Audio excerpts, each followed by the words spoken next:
여러분, 감사의 반대말은 무엇입니까? 딱 여러분 떠오르는 것이 바로 원망과 불평이라고 이야기합니다. 원망과 불평이라고 그러지만은 감사의 반대말은 당연이라고 하는 것이 더 맞는 말이에요. 당연히. 한번 여러분 생각해 보세요. 부모님이 나를 돌봐주시고 사랑하는 거 부모니까 당연하다고 생각하면 감사할 이유가 하나도 없어요. 우리가 경제활동하는 거, 남편이랑 아내가 경제활동하는 거 당연히 하는 거 아니야. 그러면 감사할 일이 하나도 없어요. 여러분, 오늘 교회 오시면서 버스를 타고 오신 분들이 있을 거예요. 버스를 타고 오면서 저 사람은 당연히 자기의 직업이 운전이니까 운전하는 게 당연하는 거야. 그러면 감사할 이유가 하나도 없어요. 그러나 정말 저분이 저렇게 수고해주고 하니까, 그러니까 내가 여기까지 무사히 잘 왔다. 그런 분은 버스를 내리면서도 기사님에게 감사합니다, 이렇게 이야기하는 거예요. 식당에 가서도 내가 돈 내고 먹는데 뭐가 감사해 하는 사람은 감사할 이유가 하나도 없어요. 그러나 정말 정성스럽게 음식을 만들어주는 그것을 그 서빙하는 분을 향하여서 당연한 게 여기지 않을 때에 감사합니다, 이 말을 할 수 있는 거예요. 우리가 방귀를 뀌는 것도요, 방귀를 뀌는 거 이건 당연하게 여러분 여기는 사람들은요 감사할 줄 몰라요. 방귀는 수술에 있어서 굉장히 중요합니다. 수술하고 난 후에 방귀를 뀌어야만이 미음이라도 먹을 수 있어요. 어떤 장로님이 수술하고 난 후에 6일 만에 방귀 낀다는데 방귀가 안 나오는 거예요. 그래가지고 하나님 방귀 좀 나오게 해주세요, 막 기도를 했어요. 그런데 기도했는데 오후쯤 돼가 방귀가 뿡 하고 나온 거예요. 할렐루야 막 그랬대요. 방귀 소리에 그냥 할렐루야 했다는 거예요. 당연하게 여기지 않는 데서 우리는 감사가 나오는 거예요. 우리에게 베풀어 주신 그 구원의 은혜, 여러분 당연하게 여기는 거. 하나님이 당연히 우리 구원했나 보다 이러면 감사할 이유가 하나도 없어요. 나 같은 죄인 구원하시기 위해서 사랑받을 자격도 없는 나를 사랑하셨고, 나를 위해서 독생자 예수 그리스도까지 내어주셨고, 예수 그리스도가 나를 위해서 십자가에서 어린 양이 되어서 제물이 되셔서 피 흘려 죽으심으로 내가 구원받았다, 이거를 생각하는 사람은요 당연하게 여기지 않고 이것을 정말 깊이 생각하는 사람은 하나님 앞에 감사할 수 있습니다. 우리의 이 감사가 어떻게 나옵니까? 감사는요 우리가 아는 만큼 감사하는 거예요. 아는 거, 우리가 깨달아 알 때 감사가 시작되어지는 거예요. 우리가 감사하는 것은요 받은 바를 아는 것으로 시작됩니다. 받은 것을 안다는 것은요 주신 은혜를 안다는 거예요. 내가 그 하나님의 그 크신 은혜를 깨달아 알 때에 진정한 내 속에서 감사가 출발되어진다는 것을 우리는 알아야 된다는 겁니다. 그렇기 때문에 우리는 날마다 이 말씀을 깨달아 알아야 돼요. 알지 못하면 껍데기 감사밖에 못해요. 진정한 참된 감사를 드릴 수가 없다는 것을 우리는 알아야 됩니다. 우리의 이 감사가 늘 항상 정말 살아있기 위해서는요 하나님께서 나를 위해서 무슨 일을 하셨는지, 나에게 어떤 은혜를 베푸셨는지, 이것을 알 때에 진정한 참된 감사가 나온다는 것을 우리에게 보여주고 있습니다. 오늘 본문은 하나님께서 우리에게 어떤 일을 행하셨는지, 그 은혜가 얼마나 큰지를 함께 돌아보면서 우리는 감사를 찾기를 원합니다. 보통 평소에 감사절에 본문 그러면 보통 시편 이런 데서 많이 찾아서 말씀을 나눠요. 그럼 오늘은 로마서 이 말씀을 가지고 함께 우리가 감사를 찾아볼 필요 있어요. 왜 그런가 하면요 우리에게 감사에 있어서 감사의 가장 중요한 감사는 뭘까요? 구원의 감사입니다. 이 구원의 은혜의 감사보다 더 큰 것 없어요. 물론 여러 가지 우리에게 필요한 이 모든 것들이 채워지는 것들도 감사하지요. 풍족하게 채워지는 것 감사하죠. 그러나 그것은요, 풍족하면 내가 조금 더 편리하고 더 많이 누리고 이 정도 차원이 좀 부족하면 좀 불편하고 좀 아쉬운 것 뿐이에요. 좀 건강하면 내가 더 많이 마음껏 활동할 수 있고, 건강이 부족하면 좀 활동 영역이 좀 좁아질 수밖에 없는 그 정도 차이예요. 그러나 이 구원의 문제는 달라요. 구원의 문제는 이것은 어떻게 비교할 수 없는 이러한 것들이에요. 그렇기 때문에 우리는 하나님 앞에 무엇에 대해서 감사해야 되는가? 그 첫 번째가 바로 뭔가 하면요, 구원의 은혜에 감사하고 거기에 합당한 생활을 우리가 해야 된다는 것입니다. 구원의 은혜가 얼마나 크고 놀랍습니까? 오늘 15절 말씀에서는 이 구원의 은혜가 우리에게 얼마나 놀랍게 와닿은지를 말씀해 주고 있어요. 내가 구원받은 것은요, 내 공로, 내 어떠한 노력에 의해서 구원받은 것이 아니라 전적인 하나님의 은혜라는 것입니다. 하나님의 은혜.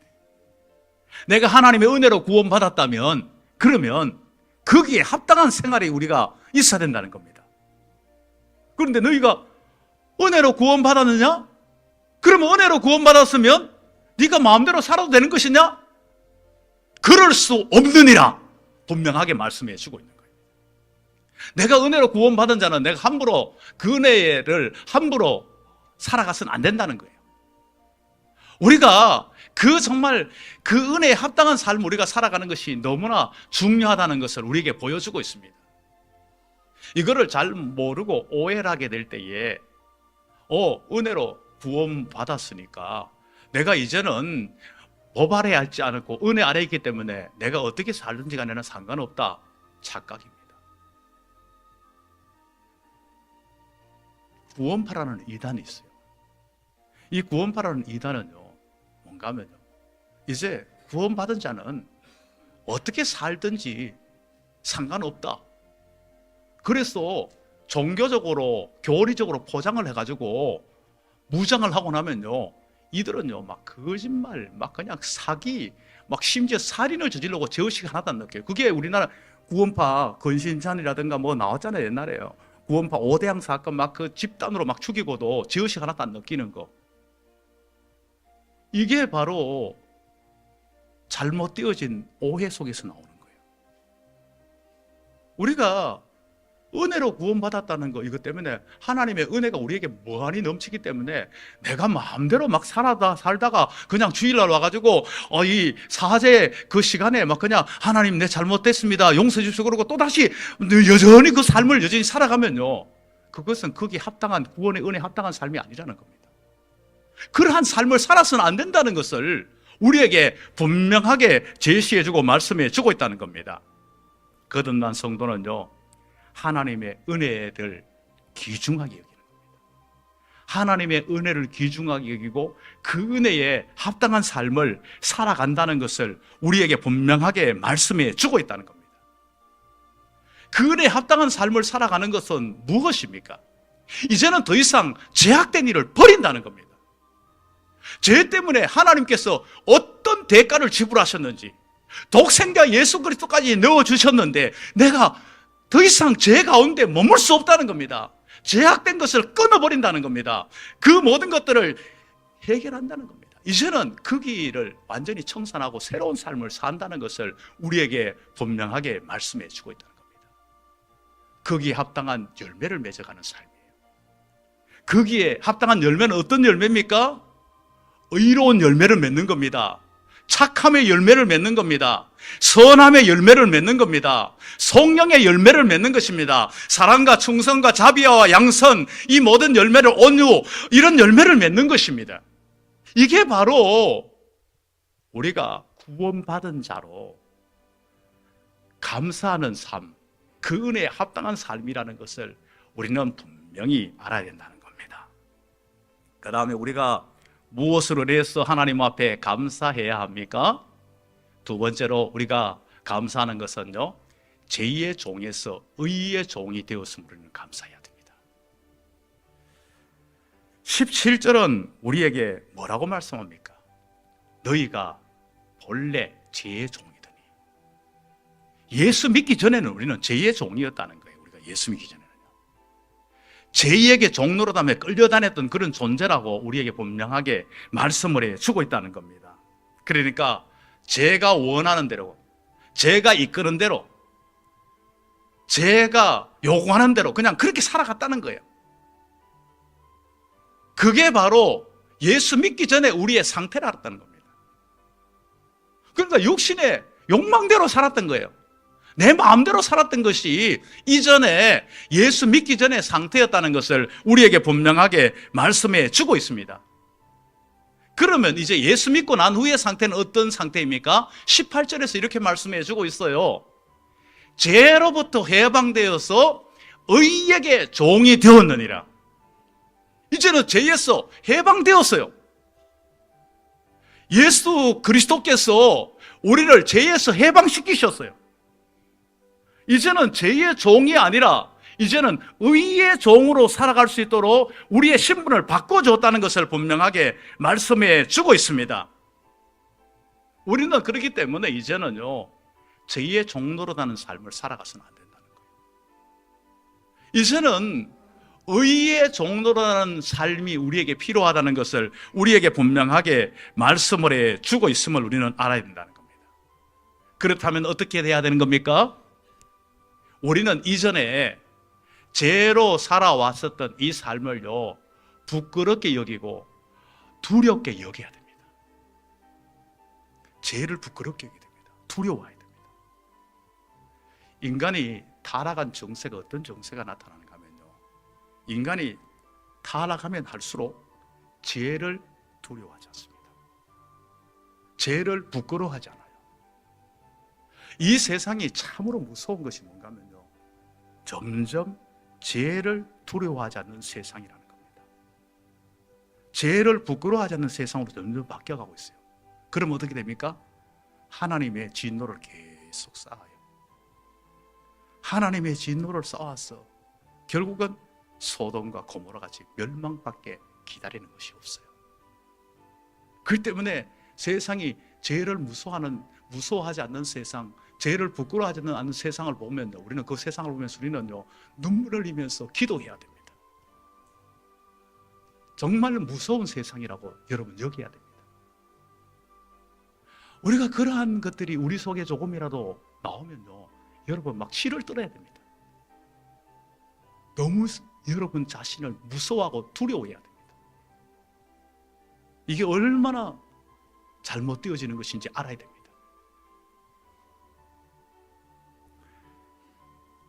그러면서 이제 우리에게 분명하게 말씀을 해주고 있습니다. 죄를 두려워해야 될, 죄를 멀리해야 되는 것이 무엇인지, 바로 갈라디아서 5장 19절에서 21절 말씀에서 이렇게 우리에게 말씀합니다. 이게 바로 우리가 멀리해야 되는 것, 부끄러워해야 될 죄악들인 거예요. 육체의 일은 분명하니 곧 음행과 더러운 것과 호색과 우상숭배와 주술과 원수 맺는 것과 분쟁과 시기와 분냄과 당짓는 것과 분열함과 이단과 투기와 술 취함과 방탕함과 또한 그와 같은 것들이라. 여러분, 이러한 것들이 우리 속에 남아있다면요, 이거를 여러분 정말 두려워해야 됩니다. 부끄러워해야 됩니다. 이게 구원받은 자의 모습입니다. 이게 구원받은 합당한 모습이라는 것을 우리는 분명하게 알아야 됩니다. 이런 것이 있음에도 아무렇지도 않게 그냥 자연스럽게 품고 살아가면 그것이 여러분을 불태워버릴 겁니다.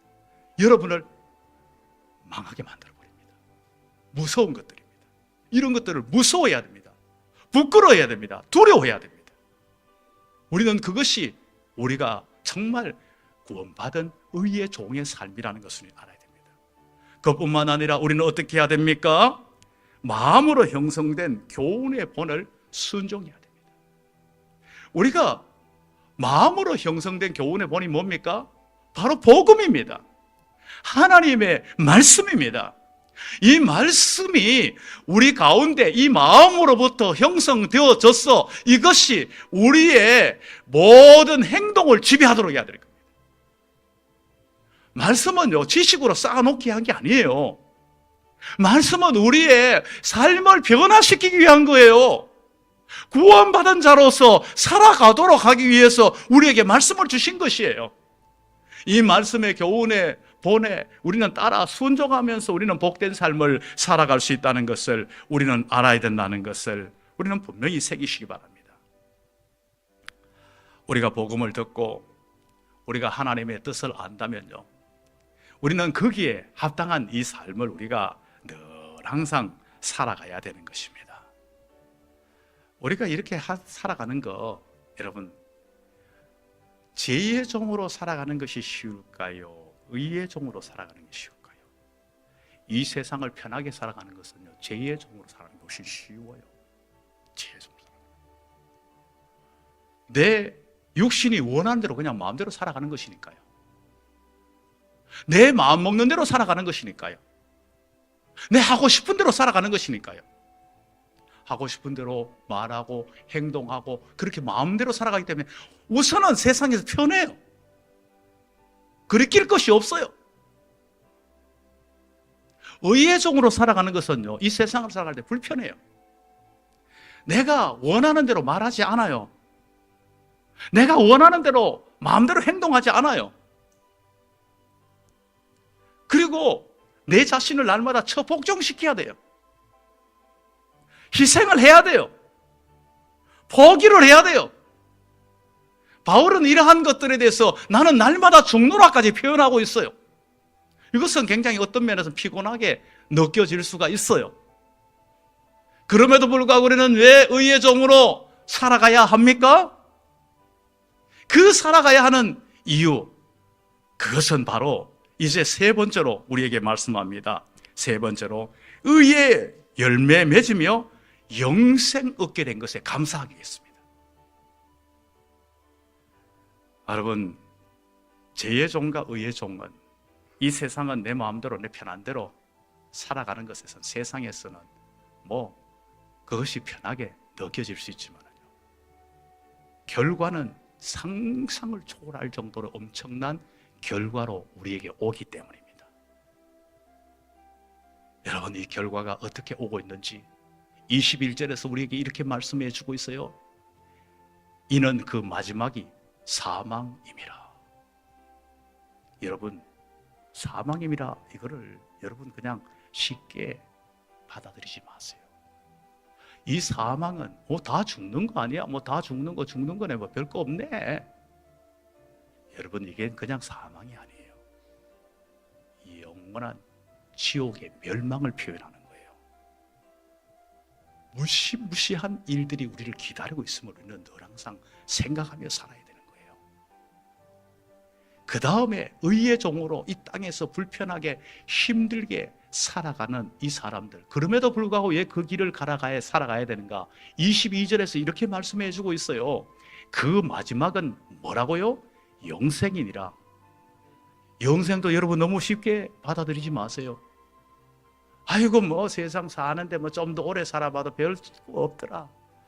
사람 70 살아가나 100세 살아가나, 살면서 이 세상에서 아프게 그래 살아가야 근심 걱정하면서 살아가 봐야, 고생하며 살아봐야 그러면 사는 거 별거 없더라. 맞아요. 세상에서는 별거 없어요. 그러나 여기서 영생은 무엇을 말씀하고 있습니까? 주와 함께 영생 복락을 누리는 것을 말씀해 주고 있는 거예요. 그곳에서는 주님과 함께 영광스러운 삶을 말씀하고 있는 거예요.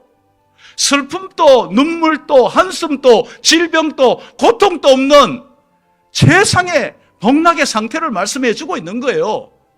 그 삶을 영원토록 누린다고, 그것이 보장되어 있다고 우리에게 분명히 말씀을 하고 있다는 것입니다. 그 삶이 우리에게 주어져 있기 때문에 우리는 하나님 앞에 감사할 수밖에 없다는 것을 우리는 분명하게 말씀해 주고 있다는 것입니다. 우리가 하나님의 종으로 사는 이 삶, 비록 힘들고 어려울 수 있어요. 손해볼 수 있고 희생할 수 있고 때로는 고통스러울 수 있어요.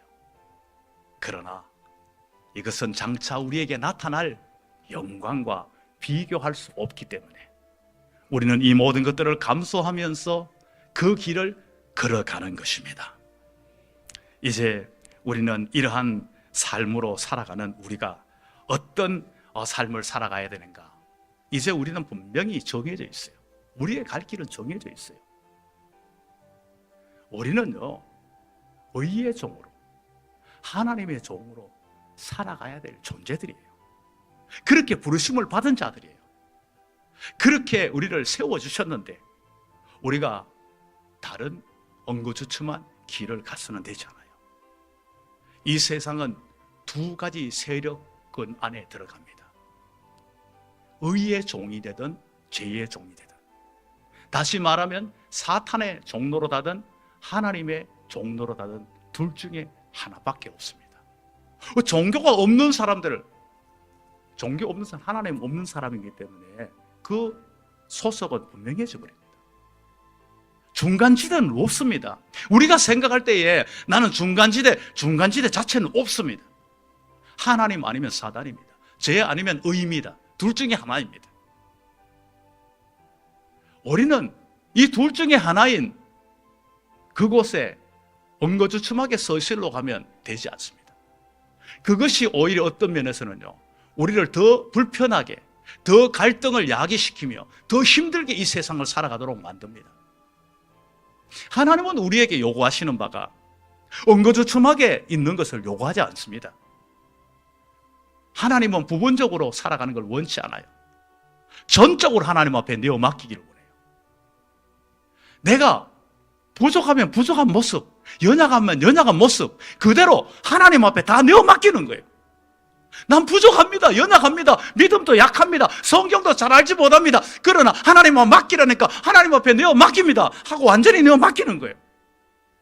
맡길 때 하나님께서 나를 다듬어 가시며 나를 성장시켜 가시며 나를 변화시켜 가시며 하나님이 원하시는 모습으로 세워 가신다는 겁니다.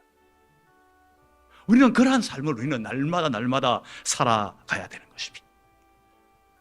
사랑하는 성도 여러분, 이번 추수감사주일에 여러분은 어떤 것을 하나님 앞에 감사할 것입니까? 여러분, 여기에 있는 이 쌓여있는 이 모든 것, 이러한 것을 보면서 여러분 감사하는 것, 이것 중요해요. 이것도 중요해요.